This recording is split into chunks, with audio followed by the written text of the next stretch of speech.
நம்ம மொட்டை போட்டா அதுக்கப்புறம் ஹேர் வந்து நமக்கு திக்கா வளரும்னு சொல்லி ஒரு மித்து ஒண்ணு இருக்கு. அது உண்மையா இல்லையா மேம்? இல்ல இது மித்து தான். இது உண்மை கிடையாது.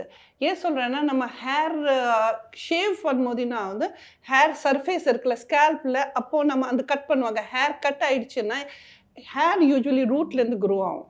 ஸோ நமக்கு ஹேருக்கு ஏதாவது சேஞ்சஸ் வரணும்னா, அந்த ரூட்லேருந்து தான் சேஞ்சஸ் வரும். மேலே மட்டும் கட் பண்ணானா வாட் ஹேப்பன்ஸ் இஸ் நமக்கு அந்த திக்கா தெரியும். அப்போ அந்த ஷாஃப்ட் இருக்குல்ல, ஹேரோட ஷாஃப்ட் இருக்குல்ல, இது நமக்கு ரொம்ப திக்கா தெரியும். எல்லாரும் என்ன யோசிப்பாங்க, நம்ம ஷேவ் பண்ணுனா இது திக் ஆகும் ஹேர். அப்படி எல்லாம் கிடையாது. ஹேர் திக் ஆகணும்னா அதுக்கு ரீசன்ஸ் முதல்ல. ஏன் உங்களுக்கு ஹேர் தின் ஆகுது? அது ஒண்ணா ஃபர்ஸ்ட் பார்க்கணும். அந்த ரீசனை நீங்க கண்டுபிடிச்சானா அதுக்கப்புறம் இட் வில் பி பெட்டர். ஆனா ஹெட் ஷேவ் பண்ணிட்டு நமக்கு ஹேர் திக் ஆகும் அது கிடையாது. இன்னொன்னுனா நம்ம அப்போ சில பேர் நம்ம கிளினிக்லயும் பார்ப்பாங்க. சில பேஷண்ட்ஸ் வருவாங்க.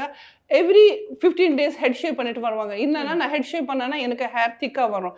அதுல என்ன இருக்கும், அவங்க ஹேர் ரொம்ப அப்படியே இரிட்டேஷன், ஸ்கேல்ப்ல இரிட்டேஷன் ஆகி அவங்களுக்கு கொஞ்சம் அந்த ஸ்க்ராச்சிங்கோ, இச்சிங்கோ அந்த அந்த மாதிரி ப்ராப்ளம்ஸோட வராங்க.